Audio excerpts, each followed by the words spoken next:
Welcome to The Mountain Gardener with your host, Ken Lane. Gardening can be challenging, but with Ken's tips, tricks, and local advice, you'll reap huge rewards. Now welcome your host, Ken Lane.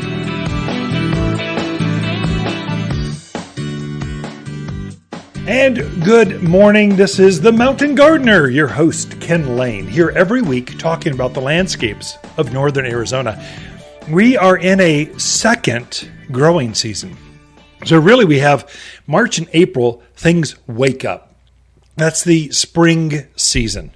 May, all the flowers, vegetables are all going in. June is the perennial month. That's when most of the perennials are in full bloom. That happens through July or so. And then the monsoons hit. And it's a whole nother planting season. When there's an inch of rain, some of you have had 2-3 inches of rain in your landscapes. An inch of rain will penetrate the soil about 6 inches.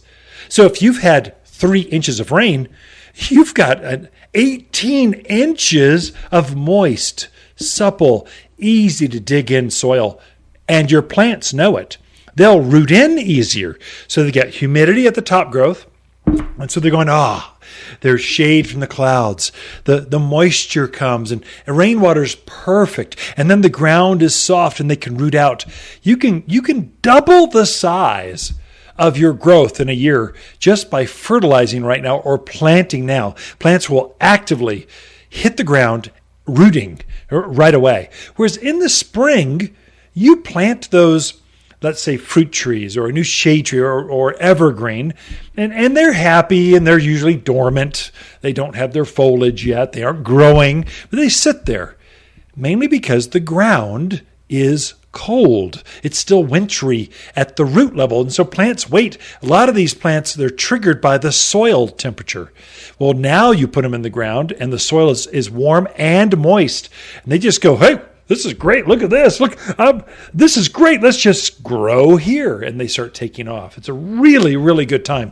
This is a really hard concept for you folks from the desert to wrap your brains around. I mean, Phoenix, Tucson, Palm Springs, you don't plant in the summer. It's too hot. It's just things vaporize out there.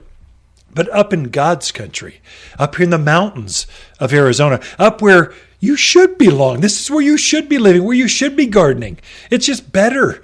It's the perfect time. It's actually better to plant now than it is in the winter or late fall or some of these other times. In the deserts, you plant in the fall because things grow and root. And your goal is to get things to root it out as far as you can before the heat of summer. Up here, it's the opposite. We start planting after winter, when spring and then summer. Then there's a whole nother fall planting. Fall is for planting. That's usually going to be your aspens and maples, the fall colored things, ash. Good time to put in evergreens. But if you've just built and you've moved into your house and you want to get some things in and you're wondering if you've got enough time, don't worry. You got plenty of time. You've got the best time. It's a good time to put your big things in.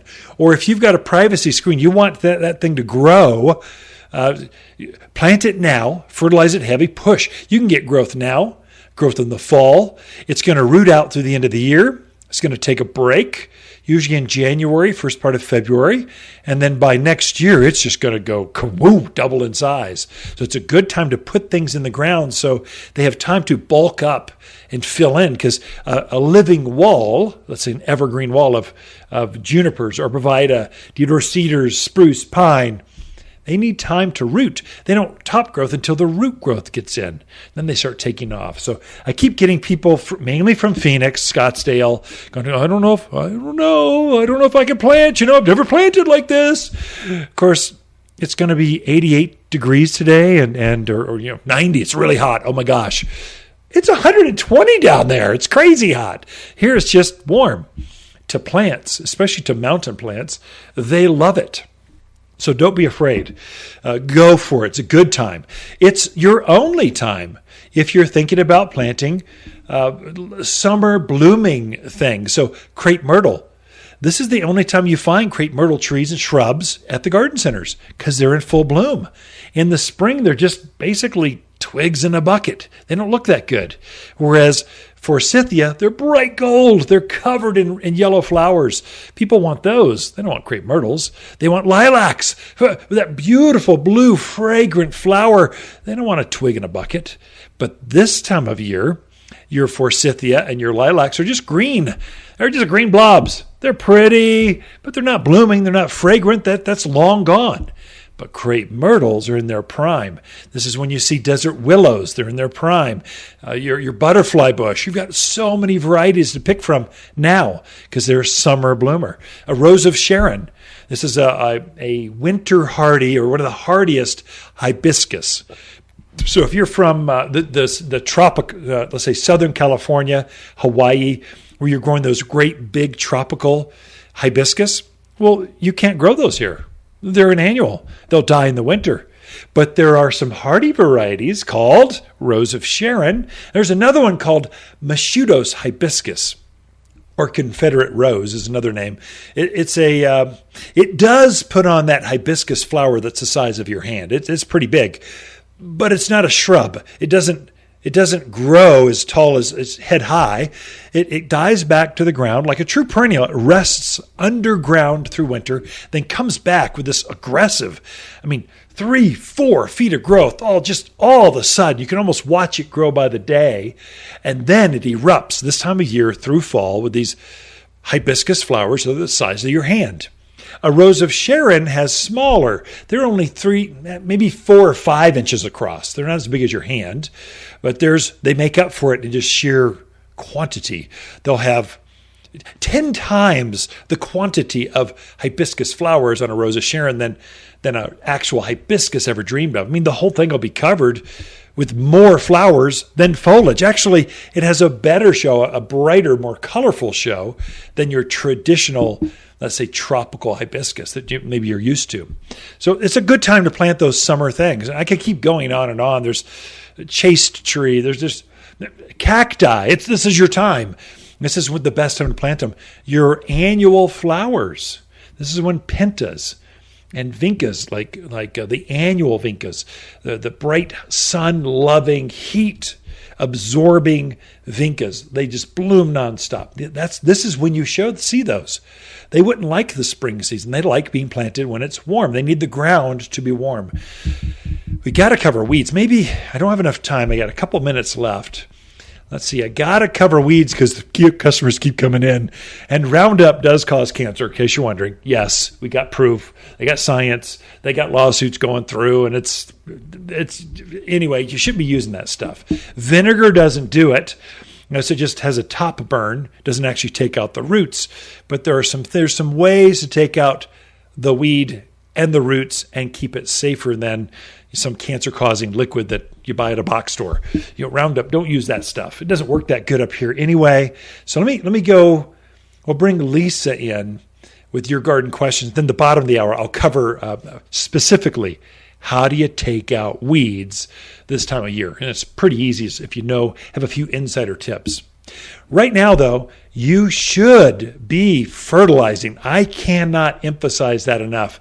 Everything in the yard will benefit from a good plant food. And I'm talking about a granular plant food. I would recommend using 744 all-purpose plant food. It's a mixture that we make up here at the garden center. Bag it. Looks kind of cheesy. It's a plain white bag. It's got a lick and stick label, but we're making it. We make it. It's just us. And so you won't find it at the box stores, but it's made for these mountain plants. They work at desert plants too, but it's made to work with our water, to compensate for that crummy soil you've got.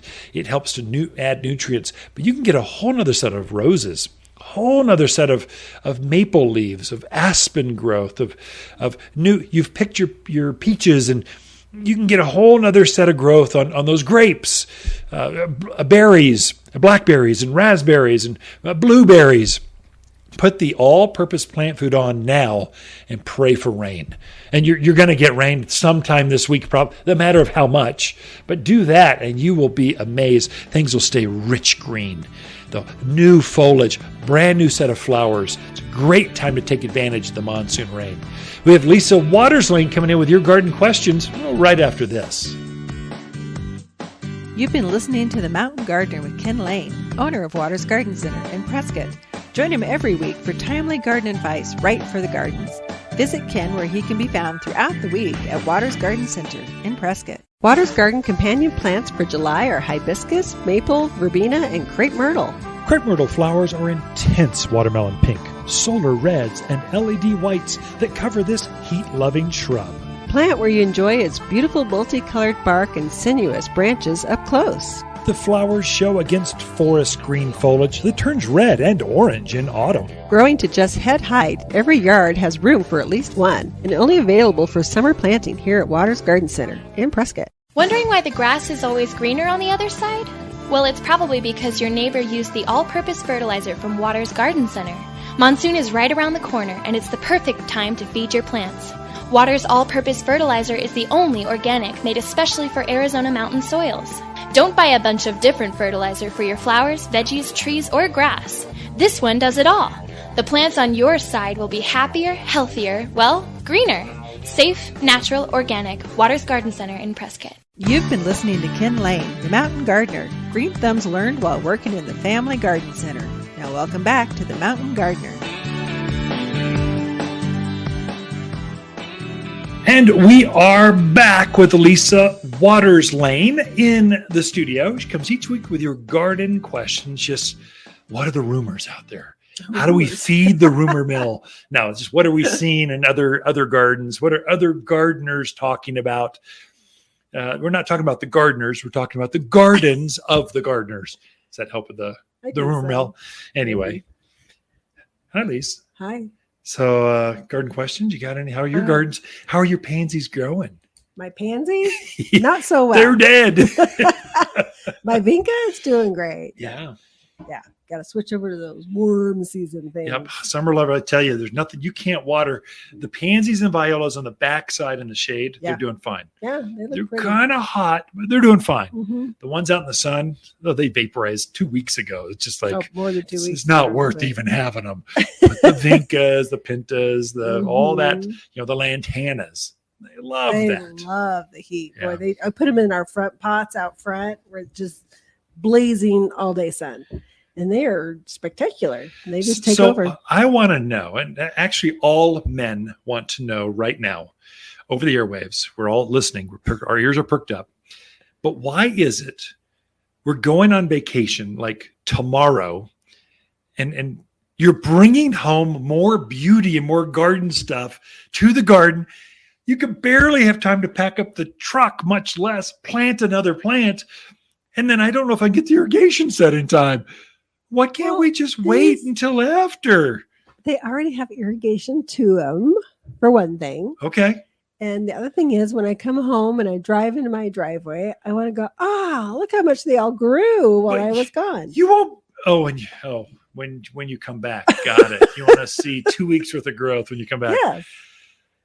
So why can't you just buy two and put them in there and just double up when you come back and just it's stress. It's pressure packed. We're trying to get the car clean. Oh, anyway. Never mind, men. We don't want to know. We just get put back in our place. It is fun to come home and see how pretty the gardens are. It is. I did deadhead everything. Well, I fertilized everything so that when we come back, it would be beautiful. That's why. There you go. We're going to drive in and we're going to go, this is why we live here. This is beautiful. So with that, I think I need a Mountain Dew. Here we go. I say it's not a beer, folks. We're okay. All right. Garden questions. First one is from Tom in Prescott. He wants to know if it's advisable to put on Pre-Emergent now, or is it too late? Oh, Tom, if you haven't done it, you got to do it. If you have done it, do it again. Just do it, Tom, do it. Yeah, Pre-Emergents take advantage of the rain. Mm-hmm. So I put some on in our gardens and the garden center. We use probably 10, 12 bags here at the garden center, but we're dealing with acreage. Right. At the house, it takes a couple, 2-3 bags. Mm-hmm. A bag will cover I think it's 7,200 square feet. So you spread it out real thin. It looks salt and peppered. You pray for rain. That pellet kind of melts down into the ground, and then it prevents any seed from sitting in a taproot down into the ground. So it prevents weeds from even starting in your rock, starting next to your driveway, starting between the pavers, starting in the lawn. It just keeps the weed seed from germinating. It'll take out established weeds as long as they're just starting to come up, but it does not affect plants. It doesn't actually. So you can put it around your roses. You can put it through your flower beds. You can put it out there across the dry wash. Keep the weeds at bay over there, and it's not going to affect the trees and shrubs that are already growing. It just affects the seed that drops down. So it's good for about 4 to 6 months. Then you have to reapply, especially here where the season is we have such a long growing season that you need to do it really twice a year, Tom, or audience, everyone. But we do it twice a year. And so generally we'll do it like in February, March, whenever you get that, it's thawed. You're getting the urge to garden, which means the weeds are getting the urge to grow. And so you put it out then.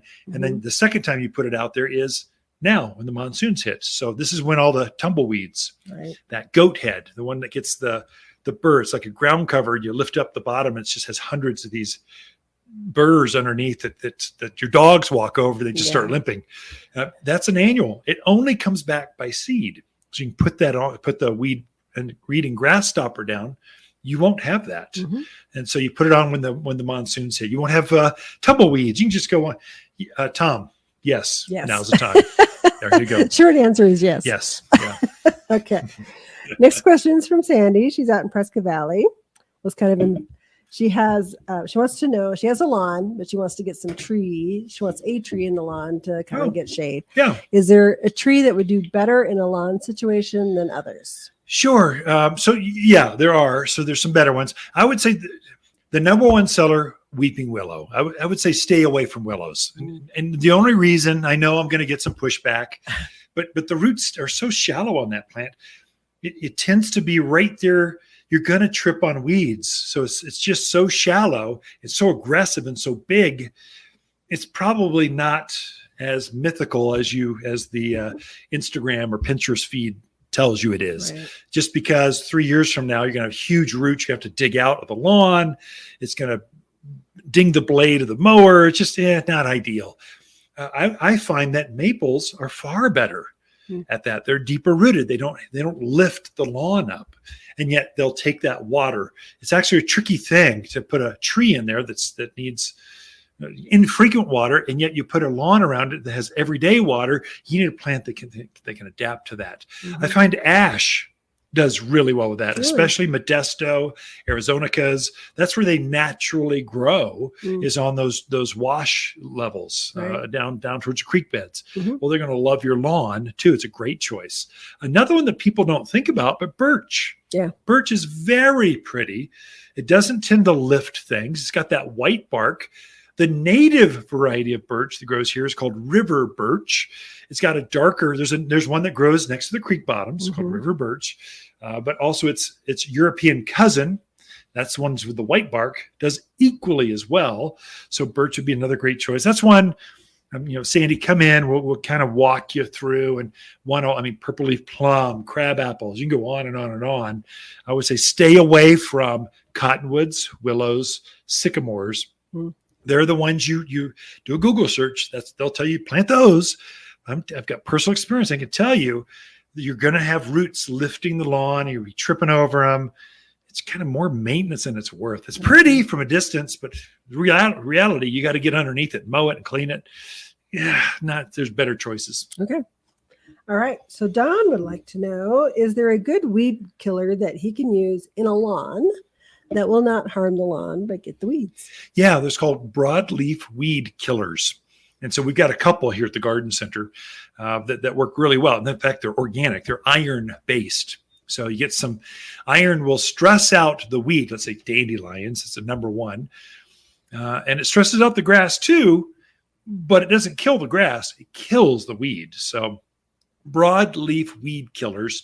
And there's one on the shelf. What's the name of that? Fertilome puts it out there. Weed Free Zone. Weed Free Zone. Thank you. Yeah. My lovely assistant here, making sure I don't get the wrong name.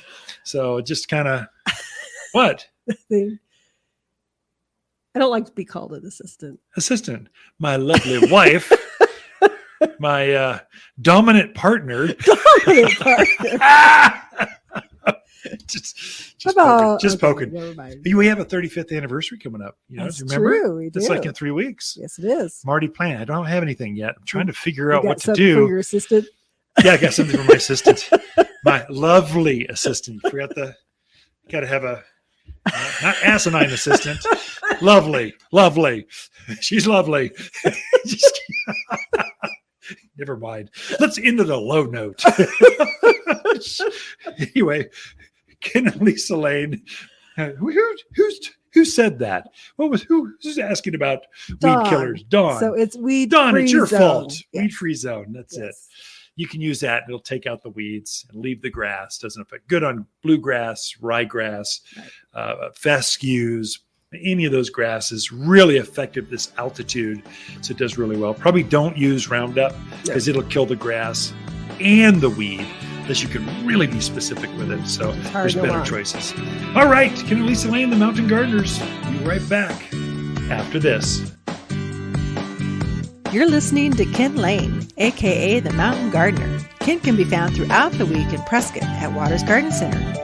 Listen each week as he answers timely garden questions unique to mountain gardens. Waters Garden companion plants for July are hibiscus, maple, purple verbena, crepe myrtle, and pentas. Pentas are a butterfly magnet with super sweet nectar produced in starry flowers on 12-inch stems. She loves heat and wind with minimal care to keep the flowers coming. The large clusters of vibrant star-shaped flowers are stunning in pots and raised beds. A superb flower that outperforms others as long as it's hot. You'll only find heat-hardy pentas at Waters Garden Center in Prescott. I hate weeds. Monsoon rains are so refreshing, even my landscape comes alive, but so do my weeds. Stop weeds in their track in one simple step. Waters Weed and Grass Stopper spreads like fertilizer. It kills weed seed before monsoon rains allow them to sprout. No need to weed. It's safe for trees, even flower beds, and so much safer than that toxic waste the big box sells. Weed and Grass Stopper, and only found at Waters Garden Center in Prescott. You've been listening to The Mountain Gardener with local expert Ken Lane. Join the conversation every week as he answers timely garden questions. Email Ken a question directly from your phone to his desktop through the web at watersgardencenter.com. That's Waters with 2 T's, gardencenter.com. Now welcome back your host, Ken Lane. Now, I had mentioned at the start of the show that I'd cover how to kill weeds, and it's pretty easy. Here's where do I even begin? There's so many weed killers, and if you do a Google search on how to kill weeds, you're going to be dumbfounded by the whole process. You'll be so confused you won't know where to even. You'll be paralyzed. Let me just simplify this. So vinegar seems to be all the rage right now. It's difficult to get the vinegar strong enough. You really need industrial strength vinegar. And there's different recipes out there. No matter what recipe you use or how strong the vinegar, it does not kill the roots. So vinegar is very good at burning off the top of that plant. And for an annual, that will kill it. But for perennials like horehound and goat head and some of these other weeds that have a root that goes down to China. You've got wild morning glory or bindweed. You can go on and on and on. Tumbleweed, it doesn't affect them unless you catch them really, really small. And so there's better things that will kill the top and the root. And you have to be thinking, is it an annual or perennial? Is it going to kill it? Is it going to come back? What should I do? Like you would a vinegar. And so we have a product here at the Garden Center. It's called Decimate. It's a fairly new science. It's a replacement or a better product than Roundup, and it doesn't have the cancer-causing issues. What I like about Decimate up here at this elevation, our challenge is the nighttime temperature cools off so much. We have such a dramatic difference between daytime and nighttime. Many times the plant, you're spraying that weed, the plant shuts down in the evening and it stops growing. So it doesn't take in whatever the killer is. Well, Decimate, you can spray that up to, I think, 40 degrees, 38 degree temperature. It's quite cold, and the plant will still absorb it and kill the plant from the top down through the roots. Roots and all. Kills everything. Perennials, annuals. If you spray it, it will die. And see, for pets and things, I would keep them out of the area until it dries. So I've got little schnauzers, miniature schnauzers, cats, all kinds of stuff. And if the dogs get harmed, my marriage is at high risk. And I know it. And so I'm really, really careful. I don't want to hurt our schnauzers, or there's going to be grief to pay. So I make sure that I keep them in the house until I'm done spraying. This time of year, how long does it take for things to dry? Like 15 minutes. And then I let them out and they're perfectly fine. So Decimate is a better thing to spray with. As far as from spring through fall, it's going to be highly effective. I guess we got to cover Roundup. So Roundup is the number one seller. Even still, it causes cancer still. It's number one seller. I just scratch my head. I don't even sell it here at the garden center. Stopped selling that stuff 10 years ago. We saw it was going to cause health issues back then. And so I just said, if anyone's going to get cancer, it's going to be the guy that's selling the product, the case, truckloads and truckloads of Roundup. Well, I don't want cancer. I'm going to sell something better, safer, strong. It just works better at this altitude. And so we replaced that with Decimate. Roundup is effective. It does kill stuff from the top down through the roots. But it mainly only works when the temperature, even the nighttime temperature, is above 60, let's say 65. It's got to be summer. It will not work. As soon as we dip down into the low 60s, 50s, it stops working. The plant might yellow, but then it comes back with a vengeance. And that's why you've sprayed some things with Roundup and it didn't work. That's why the temperature at night wasn't effective. So that particular spray is only active within that plant when it's really warm. So Decimate is better in that respect.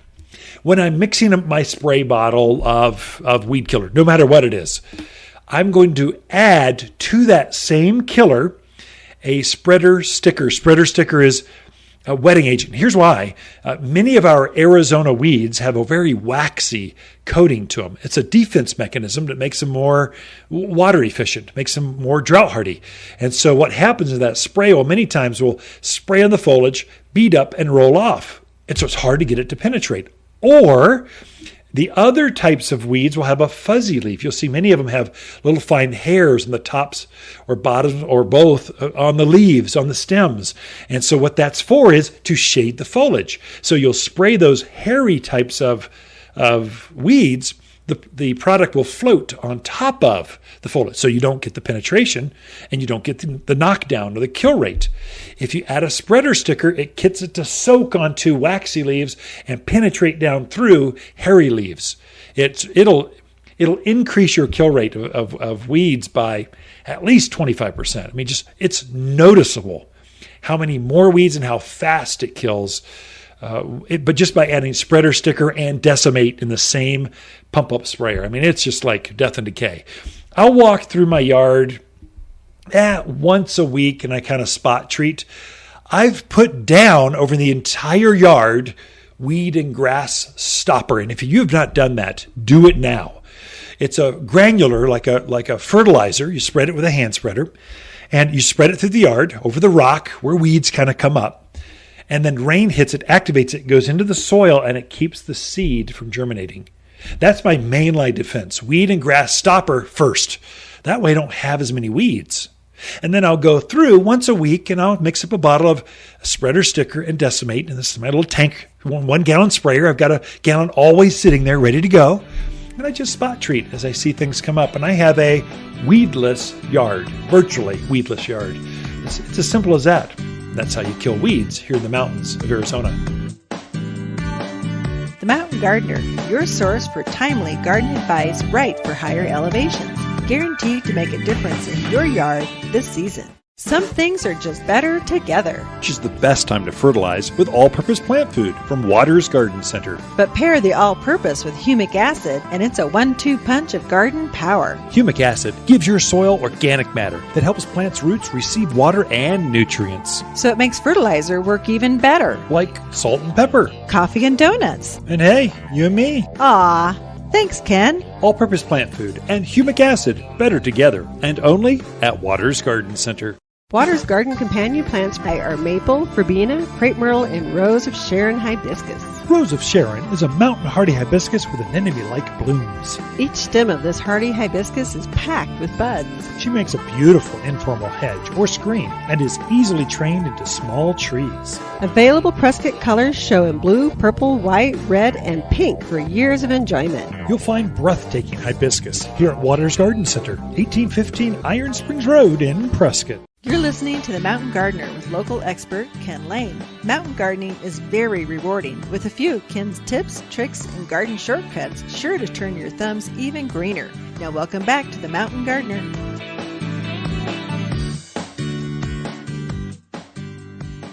All right, we're back with Lisa Waters Lane in the studio. She comes each week, and this segment's just her. And I try to reduce my word count. So try to get her to increase hers. So we have a classic, let's see, we're going to be married 35 years here in just a few days. I can still remember our wedding day. You can. As it was yesterday, yeah. It's right there off of First Baptist Church, which is now Solid Rock Church. Right. Back in the day, this is 35 years ago. Had our pictures across the courthouse. Yeah. I'd marry you in a heartbeat. I'd do it all over again. Well, thank you. I would marry you too. Really? That's good. Makes me feel better. It does. Yeah. So anyway, this segment's about gardening, though, not about us. Yeah, I've been thinking about what am I going to do for a wedding gift? What am I going to do anniversary? What am I going to do? So it's top of mind. Lucky for you and for me. So anyway, what are you thinking about? Well, I am thinking about shade. Well, I'm thinking about shade too. Cool. And a pool. And a cabana. It's been toasty. Yeah. So we kind of get through June. June is one of those kind of hot months, and you get through it, and then July just gets hot and humid. Yeah, the humidity's definitely got the goo factor going on. Yeah. So you can use trees just to plant a shade tree to go sit under, enjoy reading a book under. A hammock under it. But you can also, they're very beneficial around your home to help cut your energy costs. Oh yeah, for sure. I mean, if you're planting trees if that sun's hitting the west side or the south side, and you've got trees there to block it, it makes a huge difference in your electric bill. Yeah. And people are always like, well, I got to water it. Well, it's a trade-off. I would rather have the shade. I would rather have a cooler house than rock heating up the side of my house. The other one I hear often is, I don't want the mess. Come on, just get a variety that drops all its leaves. The beauty of planting a deciduous tree on that south and west side is you get the solar, you get the shade in the heat, the summer season, but you get the solar gain in the winter and spring. Yeah. So there's a multi-benefit. So when you're designing, architect, classic design, you put your shade trees on that south and west, you put the evergreens on the north and east where the wind's just coming down. So look at it that way. So good. What kind of shade? What's your favorite shade tree? My favorite shade tree, I would have to say, is the maple. I love the autumn blaze maple, which we have one in our front yard. We do. It gives you beautiful shade. Yeah. And I love the fall color on. I love the green leaves in the summer. I love the fall color. I love that the birds love to hang out in it. So when we're sitting on the front porch, we get to watch the birds in there as well. So that's my favorite. What's yours? I would say the same thing, but I can't say the same thing because you already took the same thing. So I would say ash. I like ash trees. I like golden locusts. Yeah. That beautiful shape to it. It's kind of lacy, kind of filtered type of shade to it. I really love aspens. They're native, but they're not necessarily a shade tree unless you use them the right way. So we put aspens on the west side of our house because it's narrow. So there's houses, it's a property line. but aspens grow tall, but not wide. It's perfect for that. And so there's a way to take advantage of aspens. We don't get to see them that much. Although we get to feel them because it's shading that master. Yeah. The master bathroom has a big glass window. Hot. Oh, it gets toasty in there. But yeah, it definitely shades it. Yeah. Now, see, I thought you were going to say. Oh, here we go. Mimosa. Mimosas. I like mimosas, but most people won't like mimosa. So I like them, but I'm an interesting gardener. That's true. So I'm not normal. I'm abnormal, as you can attest. We have 3 great big huge mimosas in our yard. And it does, they have a really pretty canopy. I will say that. They give you a nice canopy. So the reason I planted 3 in a row, so you had a classic 2-story house cut into the hill overlooking the dells. It's a pretty view. It's difficult to garden on because it's so steep, but we figured out how to tier things down. So there's a mimosa in each tier. So it just kind of stair steps, mimosas. But then we've got a deck on the 2nd story. It's actually a story and a half up. So it's a really tall deck. And so I wanted to attract the hummingbirds and the butterflies. And so the canopy of that mimosa, the flowers are the ultimate pollinator for butterflies and hummingbirds. And so, but it's just tall enough to be up there at the deck. So it feels like you're in a jungle, like you're like me, Tarzan, you, Jane. we live here in wild. That's terrible. That's terrible. So too much Tarzan at 9 years old back in the 60s. Back in the day. Yeah. So anyway, but that's the reason it does work. You do see more monarchs and swallowtails and painted ladies and that's true. All kinds of hummingbirds, birds. Yeah. They love it out there. It was just the right heights for the deck. So yeah, that's another good one. Yep. The other ones I thought of were elms. Sure. I really do like the elms. They give you fairly fast growing tree, pretty disease resistant, insect resistant, easy to grow. It doesn't have a lot of weird habits. Huge taproot to it. Now, don't grow the Siberian elm or Chinese elm. That's the wild weedy elm. Yeah, we don't sell that here at Waters Garden Center. You'll find it at some places, but you don't want that in your yard. It throws up a seed that comes up everywhere. You'll have hundreds of Siberian elms. You'll have disease. If there's 10 diseases in the area, this tree will get 12. It gets slime flux. It gets only skeletonizer. It's a nasty tree. But the new varieties of elms, the new varieties of Princeton elm or American elm, like what's down in the courthouse here in Prescott, that does really well. Frontier and alley elm. These are elms that are like Siberian elm, but they've bred it so they don't seed and they don't get the diseases. And they get bright red in the fall of the year. They're spectacular. Whereas traditional elms generally turn a gold color, like an aspen gold. So there's different varieties. Oh, definitely. But we've got only the premium ones here at Waters Garden Center. That is right. So sycamore was the other one I was thinking of, sometimes called the London plane tree. Why do they call it a London plane? I don't know. I got to research. We should research that. It's probably on the plains of like London somewhere. London there's probably plains? some town that's. There's got to be a reason, but it's related to our Arizonica, the Arizona variety. They're direct cousins. Yeah. But the London plane has more of a 5-pointed, like a maple leaf, whereas the Arizona has more like a dinosaur footprint. It's kind of 3 huge kind of. It's different. It has a bigger seed pod. I don't know. But it definitely gets to be a good size tree. Big. So good big for boy. shade. Chokecherry was the other one. That's a good idea. Chokecherry is it's underutilized here. Totally. Very drought hardy. Yeah. Beautiful coloring on the leaves and on the trunk. The trunk has very much a cherry look to the trunk to it, but doesn't produce the fruit. Well, does it? No, it doesn't produce fruit. Okay. No, even less prone to produce fruit than purple leaf plum, which they're kind of related. Right. The chokecherry has purple foliage like the purple leaf plums. Right. Has, I think, a white flower in spring. Is that right? I'm getting all my flowering trees mixed up. So it's got a pink or white flower, one of those two. I'll cover all my bases. And the foliage comes out bright, like purple, deep, rich purple. And then in the fall, it almost gets deeper. Right. Like and a the bronzy. birds, they love it. And you can't kill a cherry unless you Right. overwater it. Overwater. So that's the only way you're going to kill it. So Yeah. abuse it, Mhm. kick dirt at it, curse at it. It will Well, grow curse. and just do well for you. Choke cherries are they're native. Right. The other one is the honey locust, which I Yeah. think, did you already mention I that? did. Yeah. So the honey golden. locust, golden one. It has a really nice canopy Yeah. as well. I like that. The other one I thought it was the KV plum, which doesn't get super tall, but there again, it has a really nice wide canopy Yeah. to it. So Yeah. it's really good for You giving know, you the shade. patios, you got a Mhm. smaller, it gets up maybe 15, 18 feet tall, Mhm. vase shaped. So it is good for certain areas where you need Right. a patio, a new gazebo out there. So you need to shade pieces of that. It's perfect for that. Mhm. So lots of choices. Thank you, Lisa. We were out of time. I know your list is long, but Oh, good time to plant all those too. Yeah. So Ken and Lisa Lane, the Mountain Gardeners. We'll be right back after this.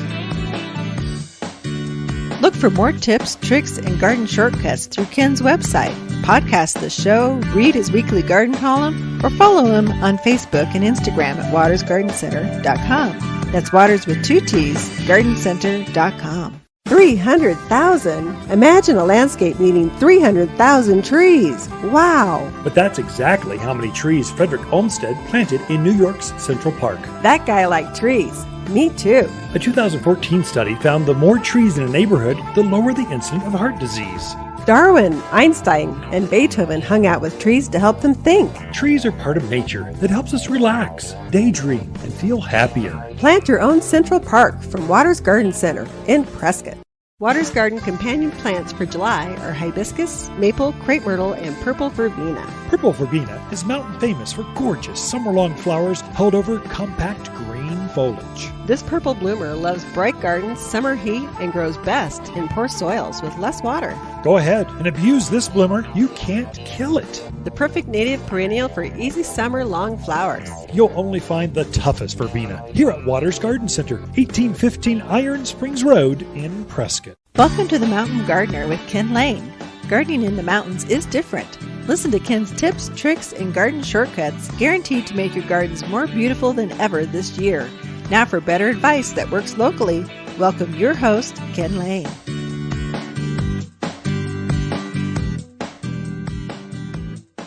So I had mentioned earlier in the show, it's a really good time to be planting, especially summer blooming types of shrubs and trees. This is mimosas and chatalpas and desert willows and chase trees, butterfly bush, crepe myrtles. You can just go on and on. There's a whole series. The garden center's filled with summer blooming, summer loving, summer need to be planted in summer kind of plants here at the garden center. But one that people don't think about, one that I think is probably the number one thought of blooming shrub, and it is so easy to grow in the mountains of Arizona. It's dry, it's bright, it loves the altitude, takes our winter, has every color you could possibly think of, filled with fragrance. But roses. We don't think of roses are so easy. You folks in the Midwest, you had to go through so much work. It was so hard to have roses. They had disease galore. You had to cover and protect them in winter. Bugs were everywhere. June beetles, we don't even have those. Here we don't have the leaf spot. We don't have a little bit of mildew. It's hardly any. And so easy to control because we're dry. The altitude makes very bright, dry type of days. And roses, they love that. They bloom better, longer, stronger than other places in the country. So think of roses. Now, there's a couple different roses that you can plant. One, the number one, your grandparents planted hybrid tea roses. These are long stem roses with a great big flower on the end. And yes, those are great. And they're the most popular. I've got hundreds of those. That's fine. Every color, every named variety, Chrysler Imperial, Mr. Lincoln, Fragrant Cloud. You can just go right down the list. And they perform well. But there's some that are even easier to grow. I really like the Shrub roses. And here's the reason why. And they're starting to figure out how to get more fragrance and more colors into shrub roses. Shrub roses they're not grafted. So most hybrid teas, Floribundas, grandifloras, most roses that you were familiar with in your youth, they were grafted roses. And so this is we have a certain type of root that we graft a known plant onto, a known color of rose onto that root. Now we've got a special, and then 25% of those that graft won't take, or it's weak, or there's a grading process. It's laborious, but you do get a really pretty rose. They figured out how to have a rose on their own rootstock. There's no graft. This makes this rose extremely hardy. It makes it more affordable because you don't have the loss rate from that graft that take a cutting and add it into a rootstock that is not its own and have it kind of bond together. Shrub roses just grow on their own roots. They're usually taking cuttings, put it in some fancy gel, rooting kind of soils, and then they just take off by themselves. And now you've got, if this plant you go on a cruise in the middle of winter, the plant gets damaged down to the ground, it comes back true to itself every time, just like a perennial.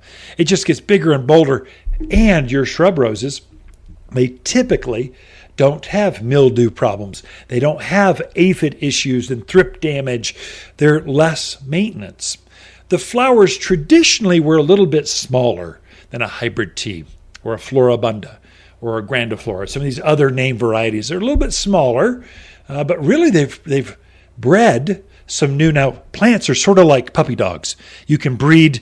They don't do, rosadoodles, but it comes darn close to it. They're breeding, or they have hybrids. They're breeding multiple varieties together. They come up with these new introductions, or new colors, new shapes, new sizes, new widths. They stay ground cover. They stay real low and spread like a ground cover, called carpet roses.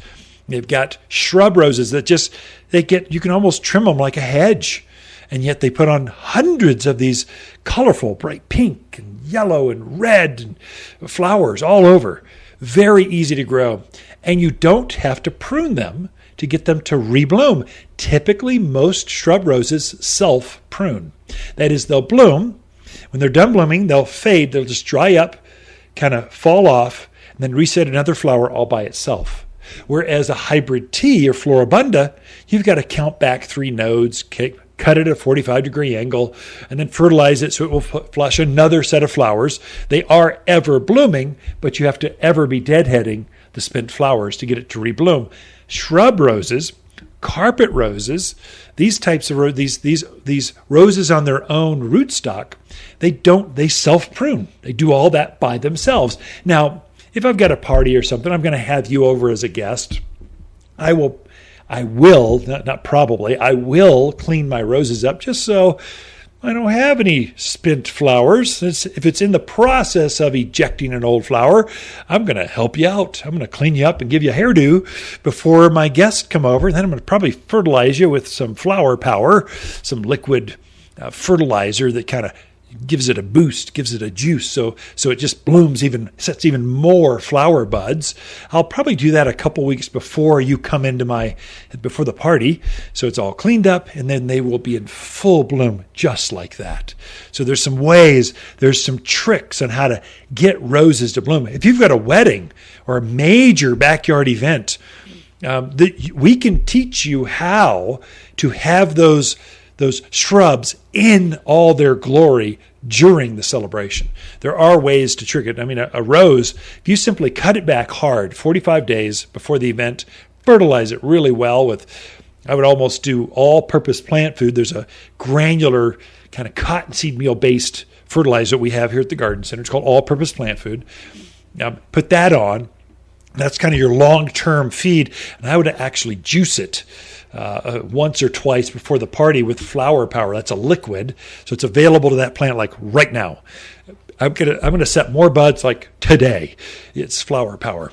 And so you mix those two things together, and guaranteed within 45 days, that thing is in full, glorious bloom. That's how we trick plants. Roses, we're famous for our roses that arrive the week prior to Mother's Day. That's how we do it. We just know when we have 1,000 roses show up here at the garden center the last week of April, getting ready, because we know mothers and roses kind of go together. It's the planting season. It's perfect. And so we trick all these roses into blooming all at the same time that way.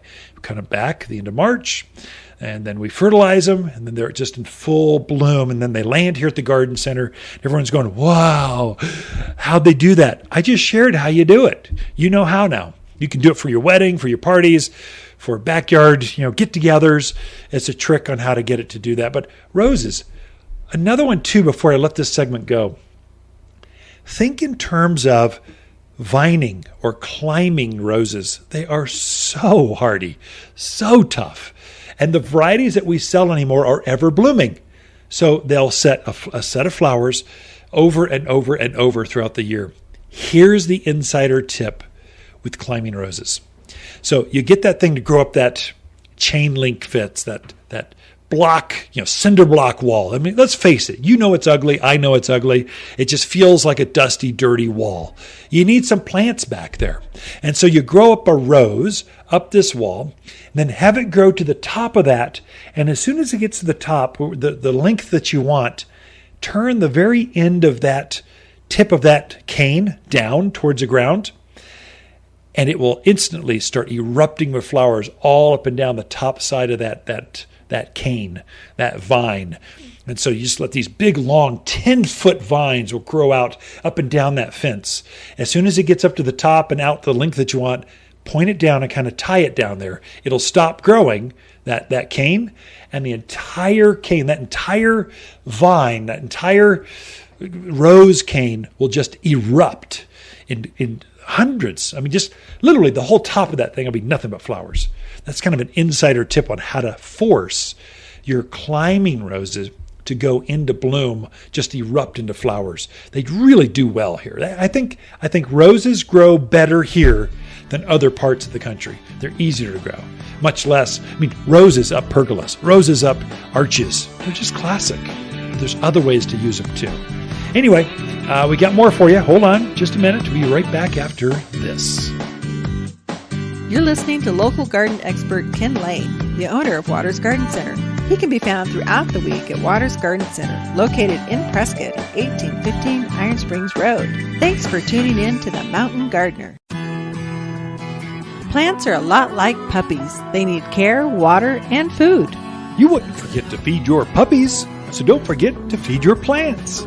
Waters 744 All-Purpose Plant Food is a gourmet meal for your plants. The only food for Arizona plants for the nutrients they need for big blooms, a hefty harvest, and tremendous trees, all naturally. It's time to feed your plants with 744 All-Purpose Plant Food from Waters Garden Center in Prescott.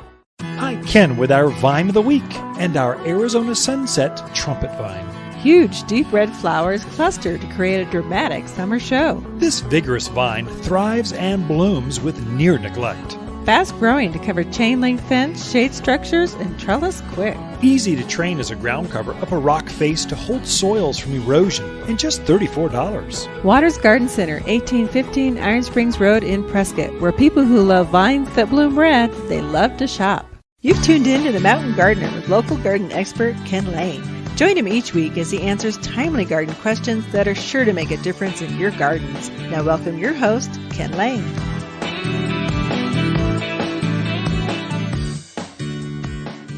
Where does the time fly?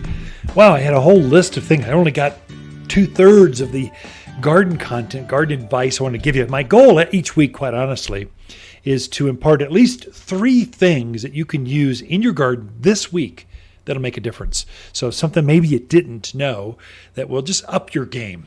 And gardening is learned by making mistakes. The goal here is tune into this show, which you'll be making mistakes in the right direction. So you'll never be going backwards, but you might be going from side to side, correcting, kind of moving things back and forth. And so right now, I would say the advice I can give you is fertilize everything in the landscape. I can't emphasize that enough. Yes, we've had some rain. The rain will activate that plant food And then over the next 2-3 months, that plant will absorb that, store it, use it, and create more foliage. You'll get a thicker juniper tree. You'll get more growth out of a red tip photinia barrier. You'll get better looking, more blooms out of desert willows, chitalpas, mimosas, silk tassel tree. It makes a difference, and it's unique to here. It's because we have this monsoonal rain pattern that happens. It's unique to really New Mexico, Arizona area, where we really don't have a lot of soil. We don't have a lot of nutrients in our soil, but we got this rain pattern that comes up, so you can take advantage of it to really, this is really important for you folks with brand new yards. Let's say it's under a landscape that's under 3 years old. Fertilize it. You can get that thing to look more mature, be much more advanced than maybe, let's say, your neighbor's yard that hasn't done that. The other thing I can tell you is don't be afraid to plant. It is a very good time to plant in your yard, especially summer, things that love the summer. These are smoke bush. It's a classic. Gopher purge or gopher plant, echinaceas, gaillardias, these summer blooming wildflowers, pentas and lantanas, these annuals that just love the heat, butterfly bush, crepe myrtles, rose of Sharon, these shrubs that are just famous, roses, famous at this altitude from now through fall for their color. Trees, and I can't think of a better time to put in an Arizona cypress. This is this classic Arizona evergreen that grows about 20 feet tall, 12 feet wide, thick. It's a windbreak. It's a privacy screen. It's great for you folks out in the valley area. This is your season because you've got humidity. Moisture is going to root out better. It'll actually grow some this year. Whereas if you're to wait until fall when they tell you that's the best time, you won't get any growth until next spring. Here you'll actually get some growth. And you can do that here, which is different than, let's say, in Phoenix, where it's hot. You don't plant down in Phoenix. It's just, you're living 10 miles from the sun. You just got to go inside and hibernate until the sun goes away, which is like November. Up here, it's beautiful. Enjoy it. Take advantage of it. Good time to plant shade trees, like Lisa had mentioned this last segment. So she had mentioned maples like autumn blaze maple, sycamores, ash, locusts, aspens, birch trees for, say, Sally mentioned that for her lawn. Great lawn tree, or just out there in the yard tree. So we mentioned how to get climbing roses to go into bloom, spontaneous bloom. And that's let that long cane grow up. So they've already grown, I don't know, 6, 7, 8 feet. Let it keep growing to the top of that fence and then just bend it down. And it will, the entire top of that cane will just go into flower. So we shared how to get some roses to bloom for you at just the right cycle. So, but if we didn't answer your question, you tuned in going, I wish you'd covered this. Shoot me an email. I'll try to cover it. Or come to the garden center. We love helping the audience, helping fans of the show here at the Garden Center. We'll go one-on-one with you. In this time of year, we have some time to go a little deeper than, let's say, Mother's Day weekend when it's just chaos everywhere. We're being pulled apart at the seams. Here we've got some breathing room. We can take some time with you. It's a highlight of our week when we get to help fans of the show. We believe Waters is the one that can fill the world with sunshine. At Waters Garden Center. Hi, Ken here with the plants of the week and our Arizona cypress. If you want low-maintenance natives, easy care, and reduced water use, then this is the evergreen for you. When planted in rows, they block the wind, traffic noise, and make the perfect privacy screen. Comes in an Arizona blue, easy to grow, and prefers monsoon planting. Waters Garden Center, 1815 Iron Springs Road in Prescott, where people who love native evergreens, they love to shop. If you want a more fruitful garden, increase success in your landscape that just feels better, then tune in every week to The Mountain Gardener. Years of tips, tricks, and garden shortcuts are guaranteed to make your gardens nicer than ever.